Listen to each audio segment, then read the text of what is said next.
Este podcast tem o apoio da Comercial Química Massó.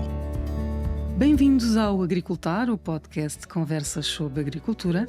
Eu sou Isabel Martins, da Vida Rural, e hoje tenho como convidado o jovem agricultor alentejano Bernardo Janeiro, produtor de pistácios. Olá, Bernardo. Olá, Isabel. Viva! É um gosto tê-lo aqui connosco e queremos conhecê-lo e saber mais do seu projeto. Como disse, é um jovem agricultor alentejano. Exatamente. Concelho de Serpa, que começou em 2013, 2014, por aí, a pensar em agricultura. Mas a sua formação não tem nada a ver. Exatamente. Bom, a minha formação é de gestão de lazer e de animação turística. É um curso mais virado para a animação turística, para o desporto de aventura, mas surgiu esta oportunidade em 2014, mais ou menos. Portanto, é neto de agricultor, convém referir, mas não é filho de agricultor. Não sou portanto, filho de agricultor. Saltámos aqui uma geração. Exatamente. E nessa altura foi mesmo quando eu resolvi regressar à minha terra e seguir os passos do meu avô, aproveitando as terras que ele nos deixou, né? E porquê? Havia alguma atração pela agricultura? Tinha a ver com essa ligação familiar? Ou teve muito a ver também com não haver, se calhar, muitas alternativas na sua área de formação? Também. Na minha área de formação nem sequer cheguei a procurar nada. Na verdade foi essa. Acabou por cair aqui na agricultura. Também ouvia-se muito, ou tinha-se muito aquela ideia do agricultor, dos projetos dos jovens agricultores serem muito bem financiados, dos agricultores ganharem muito dinheiro com esses projetos. Havia essa ideia? Sim, na nossa zona ouvia-se muito também. Cada um dizia aquilo que queria, não é verdade? Tinha-se muito essa ideia. E nós tínhamos as terras, havia pessoas a alugar terras a preços altíssimos para terem olivais, para terem com as suas culturas que queriam, mas nós também não temos que pagar renda a ninguém. Isto dá para viver. E então resolvemos, eu na altura, em conjunto com o meu pai, com a ajuda dele, mas eu é que tratava tudo, eu é que seguia os passos do meu avô. Então vamos só recuperar um bocadinho. Quantos hectares é que tinha terras de família e o que é que essas terras tinham? Que culturas é que eram lá feitas? Tínhamos olival tradicional e tínhamos terra limpa para sementeiras. Também na altura, antigamente, se faziam sementeiras nos intervalos dos olivais tradicionais, que hoje em dia é impossível, não é? Mas, ao certo, hectares, não sei, talvez 70 e tal, 80 hectares. Que não eram contíguos, portanto espartilhados em várias propriedades. E nós ficámos apenas com metade, não é? Porque a outra metade é do meu tio, o irmão do meu pai. As heranças foram divididas, né? Entretanto, nós ficámos à volta de 35, 40 hectares mais ou menos. Neste momento temos uns 65, 67 hectares só nossos, né? Portanto, foi crescendo também. Crescemos um bocadinho. Já vamos falar sobre isso. Regressar então a esse momento em que decide tornar-se jovem agricultor e aproveitar, como disse, os financiamentos e os projetos para jovens agricultores. Tinha algum olival tradicional, como disse, e a chamada terra limpa, como diz, onde eram feitas algumas culturas, mas rapidamente pensou que queria fazer algo diferente. Sim, surgiu a tal oportunidade e surgiu a ideia do pistacho. Nessa altura ainda não tínhamos o nosso projeto a decorrer, estava só ainda tudo em papel. E porquê o pistache? O pistache surgiu de um grupo espanhol que andava à procura de terra, de agricultores que quisessem implementar a cultura. E chegaram até ao meu pai, não sei bem como, né? Mas chegaram até ele e nós achámos graça logo à ideia. Nós tivemos logo isso era uma boa ideia. Nós gostamos tanto do fruto seco do pistacho, que é aquele fruto seco que sabe bem, sempre como a cervejinha, por exemplo. e achávamos muito interesse, tivemos logo muito interesse na cultura. E então resolvemos mesmo arriscar, né? Começámos a fazer uma plantação mais pequena em 2014, por experiência. E pronto, e depois nesta fase do projeto surgiu realmente a oportunidade de criar uma área muito maior de pistache. O pistache é uma cultura que tradicionalmente ficou sempre um pouco de lado, porque tem aqui umas contas de cultural complicadas, não é? Portanto, tem custos de plantação elevados, apesar de não ser uma cultura muito exigente, mas depois tem também uma primeira colheita que se arrasta ali muito temporalmente, não é? Portanto, também não é muito atrativo desse ponto de vista. Eu penso que isso é a razão principal de não haver mais plantações de pistacho em Portugal e até mesmo em Espanha. É o tempo de espera. Nós plantamos a cultura do pistacho num ano e ao fim de 8, 9 anos é que vamos começar a ter produções à séria. E o tempo de espera, esses 8, 9 anos, é muito tempo para um agricultor estar à espera, né? Para além do mais, o preço das plantas são caríssimos. Ao pé de outra planta normal, uma planta de pistacho anda entre os 12,5 € e os 15 €, enquanto, por exemplo, uma oliveira está nos 80, 90 cêntimos, né? É uma diferença abismal. Abismal mesmo. O que leva isto para custos de plantação entre os 7 e 8 mil euros hectare? Sim, mais ou menos isso. Com um compasso entre os 7 por 5, 7 por 5,5, mais ou menos, que ronda as 250 plantas por hectare, mais ou menos. Uma coisa assim. Portanto, realmente é um investimento longo, com um retorno longo, não é? Não muitas árvores. Não muitas árvores, mas com preços simpáticos, não é? Sim, o preço do fruto seco é sempre um preço simpático, acho eu. Temos, se calhar, alguns anos piores na amêndoa. No pistacho, felizmente, até hoje, tem-se mantido a bons preços, né? Sob preços aí há uns anos de 10, 12 euros o quilo de pistacho. Hoje em dia anda à volta dos 7, 8 euros. O fruto já seco, já limpo e seco, né? Se formos para o fruto descascado, hoje em dia anda nos 12,80 € o quilo.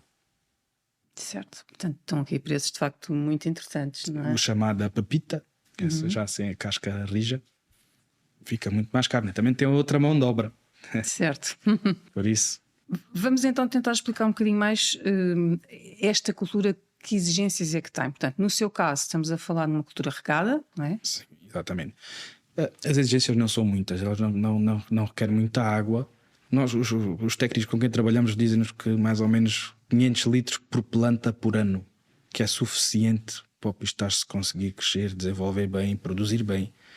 Depois, a nível de tratamentos fitossanitários, leva sempre 2, 3 tratamentos para combater alguns fungos, para combater alguns insetos que estejam a prejudicar a cultura, e também sempre há alguns fertilizantes para também promover mais o crescimento das plantas, não é?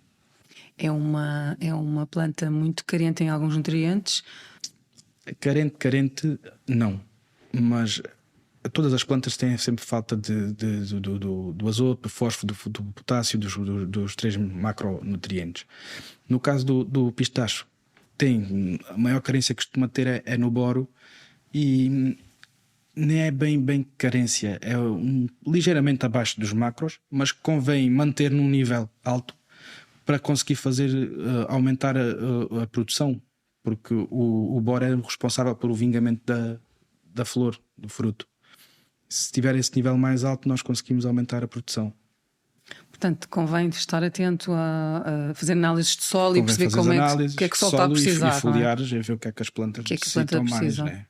Neste caso, portanto, é mais alguns fungicidas, essencialmente, disse-me, fertilização QB, não é? Exato, não é preciso de exagero. E água QB também. Portanto, sim, não é muito exigente, mas precisa de uma atençãozinha, como nós dizemos. Como é que foi esta curva de aprendizagem? Porque quando começou, como disse, não sabia nada, provavelmente até fez testes com uma variedade que hoje se calhar não faria, não é? E se calhar as primeiras técnicas que colocou, os primeiros fatores de produção que colocou também não tinha nada a ver com aquilo que faria hoje. Já há outra segurança neste momento e já tem também pessoas a trabalhar consigo que lhe dão outra garantia. Exatamente. Quando começámos foi realmente complicado, porque não havia mesmo conhecimento nenhum, nem pessoas à nossa volta que tivessem esse conhecimento. Começámos por cometer muitos erros, obviamente, como a Isabel disse bem na variedade. Começámos por plantar uma variedade que é uma Mateur, que é proveniente da Tunísia, que nós hoje em dia não plantaríamos por causa da sua baixa percentagem de vingação do fruto. Mais tarde começámos... Mas deixa-me interrompê-lo, mas que é uma variedade que também precisa de menos horas de frio, não é? Exatamente. É uma variedade que anda nas 250 horas de frio, e horas de frio considerando horas abaixo de 7,2 graus. Tinha essa vantagem. Precisava de muito poucas horas de frio. Mas nós, com o decorrer do tempo, com a procura da informação, chegámos a outras pessoas, chegámos a outros viveiros de plantas que já forneciam outras variedades, com outros porta-enxertos, que mais dedicados para o regadio, e nós resolvemos experimentar na segunda vez a larnaca, que é uma árvore que tem um fruto de calibre um bocadinho maior, saboroso, um bocadinho mais valioso também, que em que as árvores já precisam de 450 horas de frio. Também tem esta desvantagem. Felizmente, até hoje, na nossa zona, nós onde temos a plantação, temos ultrapassado sempre as 450 horas de frio bem. Temos andado nas 800, 900. Portanto, não estamos muito preocupados hoje em dia com as horas de frio. Mas pronto, quanto isto foi um largo período de tempo, né? Desde que começámos até chegarmos a esta informação, se calhar passaram 4 anos, mais ou menos. 3, 4 anos. E pronto, leva-nos agora a pensar o que é que faríamos e o que é que não faríamos. Sempre que foi expandindo com esta variedade, com a larnaca. Sim, quando expandi já com a larnaca, e hoje em dia, se voltar a expandir, ou daqui a 1 ano ou 2, não sei, será o larnaca ou cirora, que é outra variedade também muito semelhante à larnaca. E que são, no fundo, também as variedades mais utilizadas na península, não é? Portanto, há aqui um padrão. Sim. Eu não sei bem a origem delas, mas eu penso que, se não forem da Califórnia, já são criadas aqui na Península Ibérica, uma coisa assim do género, algum viver já espanhol. Em Córdoba há muito viver de pistacho. Provavelmente já criaram alguma variedade, mesmo que seja descendente de outra. Já houve alguma modificação para se adaptar melhor ao nosso clima. Penso que sim. Bernardo, este compasso de espera, portanto, estes 8 anos, não é? Entre a plantação e a primeira colheita, já vamos falar que o ano passado já colheu, não é? Já fez uma primeira pequena colheita. Permitiram-lhe também ir investindo mais no olival, plantando um olival mais moderno nas áreas onde tinha o tradicional, comprando mais terras. Foi fazendo um percurso também de evolução da sua exploração. Sim, nós quando fizemos o projeto, no projeto também estava incluído a reconversão do olival tradicional em olival intensivo. O nosso projeto, ou neste caso o meu projeto, incidiu na reconversão de mais ou menos 30 hectares de olival tradicional em olival de regadio, numa zona abrangida pelo regadio de Alqueva, e os 10 hectares e meio de pistacho, portanto dava um total de quase 40 hectares. Isto era a área do meu projeto, estava tudo incluído. Obviamente o olival começou a crescer e começou a produzir muito mais cedo que o pistacho, né? E isso foi também dando-nos algum balão de oxigênio, né? Para manter as culturas, para viver, enquanto estamos nesta espera longínqua da produção do pistacho, ou do pistacho entrar em produção. Muito bem, portanto agora tem aqui um projeto claramente alavancado nestas duas culturas. Eu estava há pouco a dizer que o ano passado já fez uma primeira pequena colheita de 700 quilos, não é? Exatamente. O que nos leva aqui à questão sempre muito importante do mercado e da comercialização, não é? Exatamente. E nós com essa preocupação procuramos sempre, com a ajuda de um primeiro consultor que nós tivemos, procuramos sempre o escoamento do pistacho.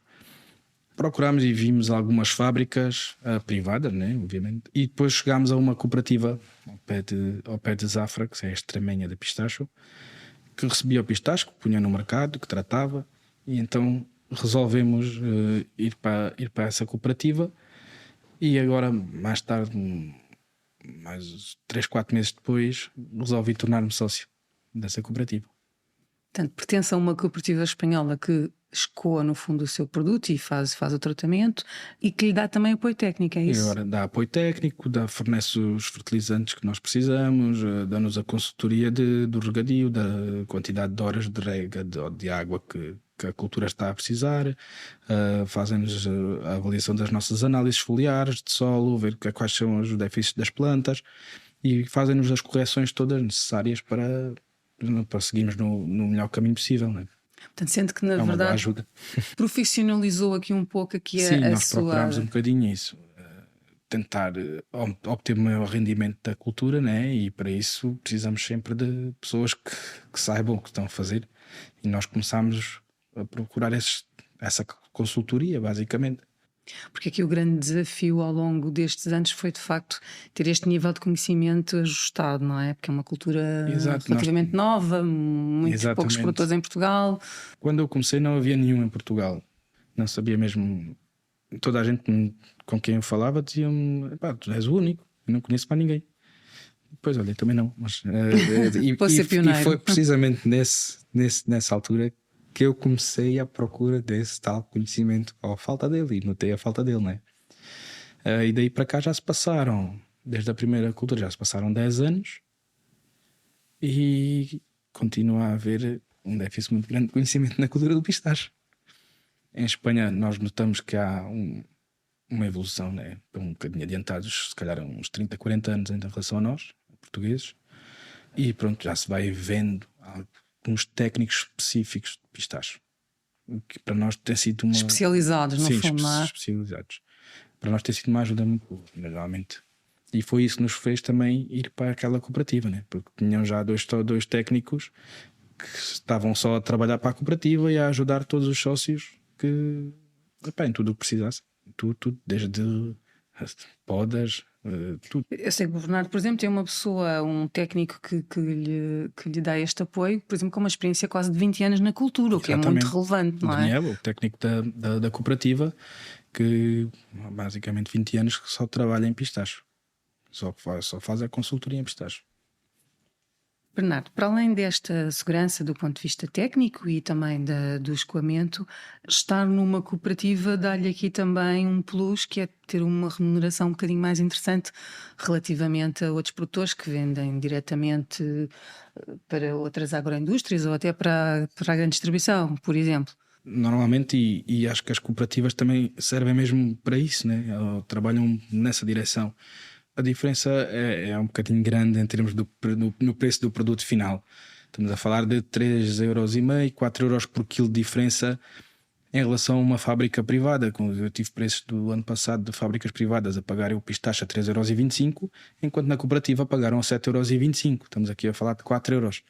É uma diferença muito grande, né? A cooperativa é dos sócios, os sócios é que gerem a cooperativa e, obviamente, o dinheiro da venda do nosso fruto é repartido, não é com a obtenção de lucros da própria associação, né? É o único português nesta cooperativa? Não, há mais um senhor português.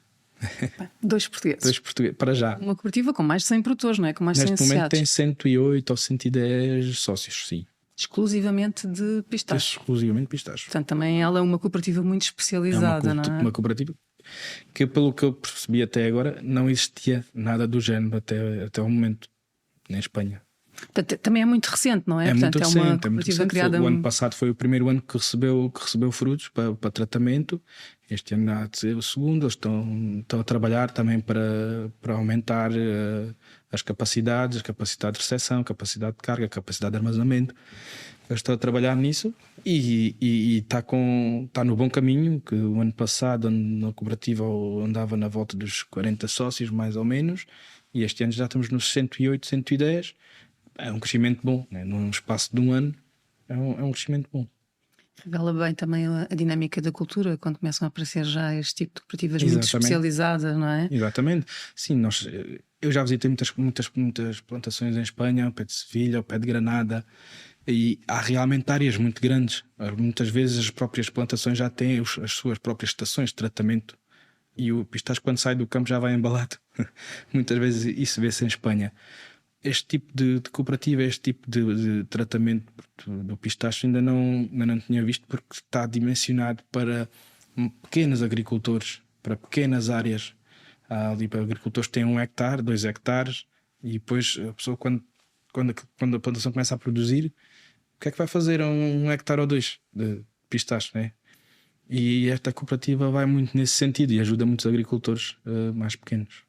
Fundir, É bom fazer escoamento destas pequenas produções que são importantes até do ponto de vista do território, não é? Exatamente. Que haja este mosaico também de culturas, mesmo numa escala mais pequena. Estamos a falar de uma colheita semi-mecanizada, não é? Portanto, com vibradores, como no olival, não é? Mas com mão de obra também de pessoal, não é preciso muito, basta 3, 4 pessoas só para ajudar a descarregar, carregar big bags. Portanto, vocês colocam tudo em big bags e depois a cooperativa vai buscar. A cooperativa vai buscar ao campo os big bags com um caminhão grua, ou nós carregamos nos nossos carros, carrinhas, onde nós conseguirmos, e vamos entregar na cooperativa. que é perto de Badajoz, não é? Sim, um bocadinho mais a sul, ali na zona de Zafra, mais ou menos, fica a 162 quilómetros da minha plantação. Ainda assim, com estes preços simpáticos, como lhe chamámos, não é? Aí São já custos, começa a custos de descer. transporte que claramente compensados, não é? Exato. Bernardo, tem aqui um projeto já consolidado, não é? Um projeto alavancado aqui de facto no olival, que foi crescendo, que foi modernizando, e no pistácio. Vejo-o entusiasmado, na verdade. Sim.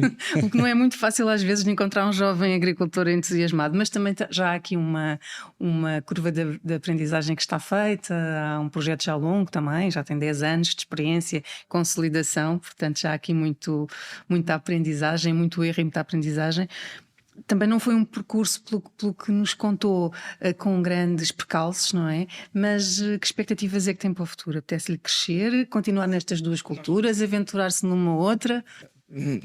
Essa parte de uma outra ainda não cheguei lá.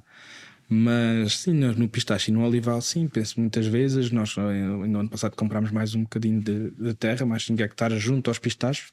Neste momento é com olival tradicional. No futuro não sei se vai manter, se não, mas pronto. Por outro lado, também já tínhamos um bocado de olival tradicional junto aos pistachos, que são 2 hectares, 2,5 hectares mais ou menos, e que já várias vezes pensámos em expandir, em arrancar aquele olival tradicional e fazer mais um setor de pistacho, que já está mesmo junto e que consigo puxar água para o terreno do lado. Em relação ao olival, penso muitas vezes em converter os intensivos para super intensivo, nas zonas onde tem água, por uma facilidade de mão de obra, né? Por a apanha do super intensivo ser totalmente mecânica, o que reduz a mão de obra muitíssimo. E hoje em dia, como estão as coisas, é muito difícil arranjar quem queira trabalhar. Sente essa dificuldade também Sim, ali sim. na sua zona, não é? Sim, muito. Sim, muito. É muito difícil arranjar equipas que tenham noção do trabalho que é feito no campo. Muitas vezes nós contratamos pessoas, principalmente pessoas estrangeiras, né? Como se vê em tanto sítio, que muitas vezes nunca viram uma oliveira e estão a apanhar azeitona. É difícil essas pessoas estarem a trabalhar bem um dia inteiro, né? E o olival super intensivo vem revolucionar muito essa parte da mão de obra, né? Com as apanhas totalmente mecânicas. Mas aí estaria a pensar numa lógica a médio prazo, ou já mais, Sim, não, ou já mais a pensar em amanhã? A médio prazo, porque também estes olivais foram plantados São agora, recentes. são recentes, são intensivos. Obviamente, se soubesse o que sei hoje, nessa altura teria plantado logo super intensivo e estávamos descansados hoje em dia.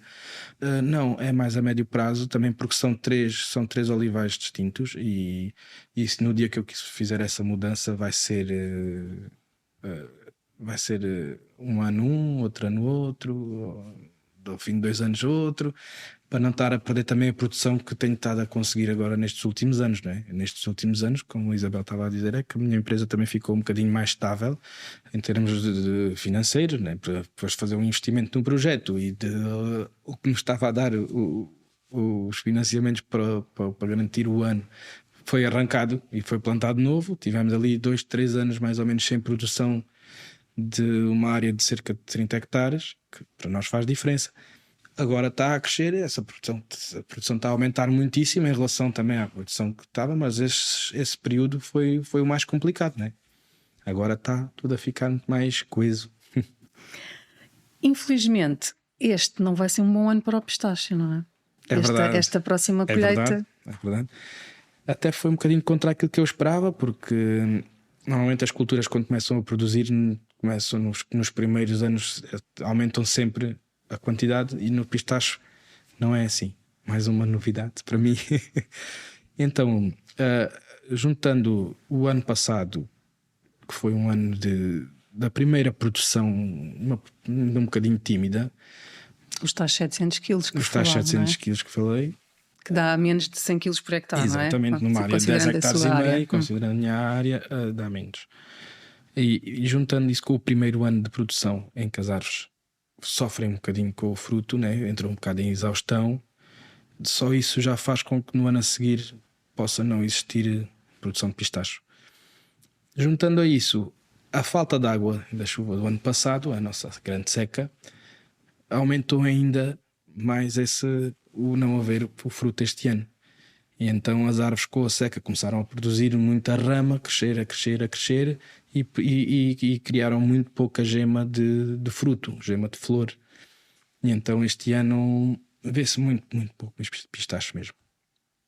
Seria para começar a colher em agosto, setembro, não é? Seria a Sim, sua as época ideal. variedades, a nossa variedade, a Larnaca, é para começar a apanhar mais ou menos a 20 de agosto, 22, por aí. Fim de agosto. Não vai acontecer. Penso que não este ano. Vai tirar um baldinho, não é? Acho que sim. Para isso acho que dá. Muito bem. Pronto, é um ano também para acomodar. Agora também já sabe É normal. que faz temos parte, que, não é? vamos aprendendo, né? E temos que viver com essas coisas. Na agricultura é assim. Muito bem. Bernardo, para terminarmos, que já estamos aqui bem avançados no nosso tempo, vejo, como já lhe disse, vejo entusiasmado, vejo com o brilho nos olhos e também já disse que houve aqui um projeto sem grandes percalços, mas também com muita aprendizagem. Falamos sempre muito como um problema crónico o não conseguir atrair jovens para a agricultura e termos cada vez uma agricultura mais envelhecida e não haver este capital de atração. No seu caso, o que é que acha que faz falta para trazer mais Bernardos para a agricultura, mesmo que venham de outras áreas? Eu acho que às vezes também é um bocadinho o sentido de oportunidade, né? Para quem quer. Há pessoas que querem e não conseguem ou não podem, e há outros que não sequer ligam nada. Eu acho que também a nossa zona, o facto de ser um bocadinho distante de grandes centros urbanos, da vida do país, basicamente, possa levar a isso, né? A não haver tanta gente a ir para a agricultura, a ir para o Alentejo. Eu falo do Alentejo porque é a minha zona, né? E vê-se que há muito poucos ou cada vez menos jovens. Mesmo assim, com a área de regadio da Alqueva e com estas conversões todas dos olivais tradicionais em olivais intensivos, em super intensivos, o aparecimento da amêndoa, o aparecimento do pistacho, eu acho que mesmo assim ainda há muita gente a trabalhar na agricultura. Ainda uns se calhar regressaram, outros não sei, começaram. Não sei, mas penso que acho que o facto de estarmos mais longe ou de termos poucos recursos, se calhar ali na zona, possa fazer com que menos pessoas queiram trabalhar na agricultura, principalmente jovens. Como é que os vamos atrair? Não sei. É preciso também atrair para o sítio, para o local certo, para a região Também, certa, para a cultura certa. Eu acho que sim, sem dúvida. Eu acho que sim. Não sei bem se há algum fator ali chave que os faça voltar, se precisam de ter alguma experiência que desperte em algum possível interessado, né? Não sei, alguma curiosidade. Vamos convidar os jovens a visitar a sua exploração para se animarem, não é? Tenho recebido lá muita gente. Eu, obviamente, tenho portas abertas. Quem quiser visitar e quem quiser conhecer, tenho todo o gosto. Muito bem. Bernardo, foi um gosto ouvir a sua história e conhecer aqui um bocadinho o seu percurso. Desejar-lhe, obviamente, as maiores felicidades e que para o ano seja um grande ano de colheita para o pistacho, que este ano por isso. já percebemos que não vai ser. Enfim, valha-nos o olival. Parece que este ano será um bom ano, não é? Este ano vai correr bem. Está tudo bem encaminhado até agora. Esperemos que continue assim. Muito bem, mais uma vez obrigada, Bernardo, por partilhar a sua história.